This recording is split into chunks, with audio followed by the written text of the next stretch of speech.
Welcome back to WagerTalk.com. Sunday Night Football. You've got the Baltimore Ravens at the Pittsburgh Steelers.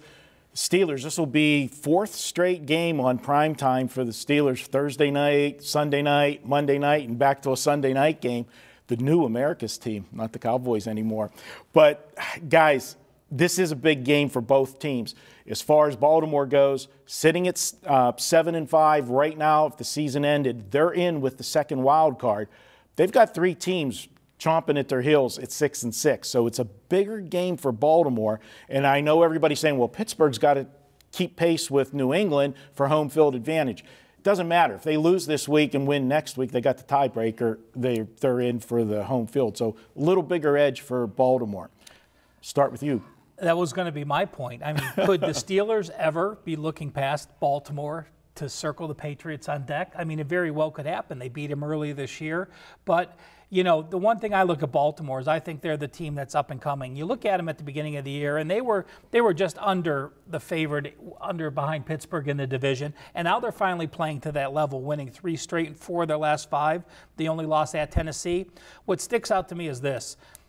Baltimore has come into Pittsburgh the last 7 years and won outright 5 times in 7 years. That's pretty darn impressive. And last year they didn't win, but they did cover as a 4.5 or 5-point dog. So they know they can come into Pittsburgh. They know they can win. They have the need. Pittsburgh, as you said, you can only get emotionally high for so many big games. And with New England on deck, I clearly give the edge to the Ravens.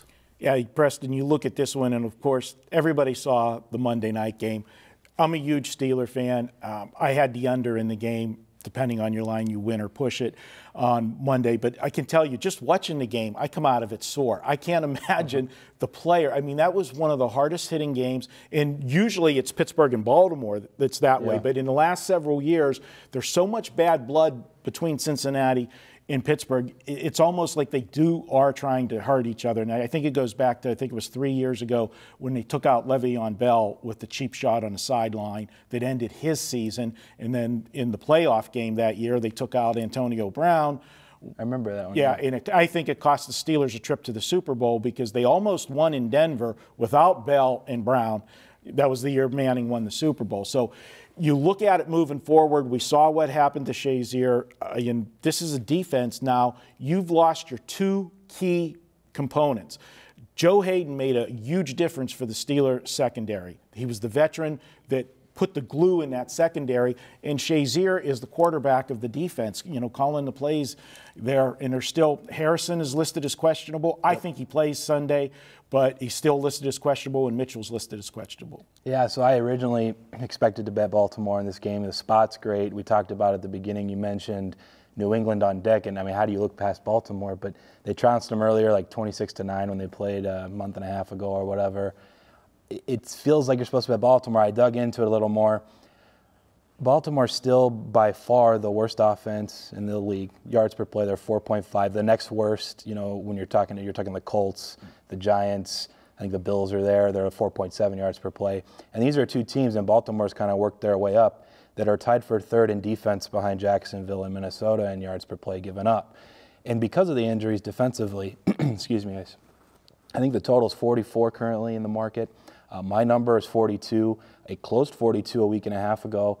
And I just have a sense, and then I think that 44 is going to come down. I hope it does, because I'm probably going to be betting under 44. I think that's the best bet in this game when everyone's going to be trying to back Baltimore. And granted, it also has already come down from 6 and 6.5. If you grabbed that earlier in the week, I think it's a good bet on Baltimore. It's 5 now most everywhere, which is a significant difference, you know, when it comes down to making a bet or not. So I think at this point, the under is the best bet at 44. And I hope for your Pittsburgh Steelers case, they are flat, and maybe they're not playing offensively. They end up passing it along, and the Ravens, worst defense in the NFL, probably isn't scoring like 30-something to just like run them out of the stadium. So I like under 44 best. All right, good stuff. And guys, don't forget Manic Monday. Every Monday at WagerTalk, you can get any play on the card on Monday for just $9. Normally these plays are $20 to $30. You're getting it for just $9 each and every Monday. Check it out, Manic Monday at WagerTalk.com. We'll be back with more at WagerTalk.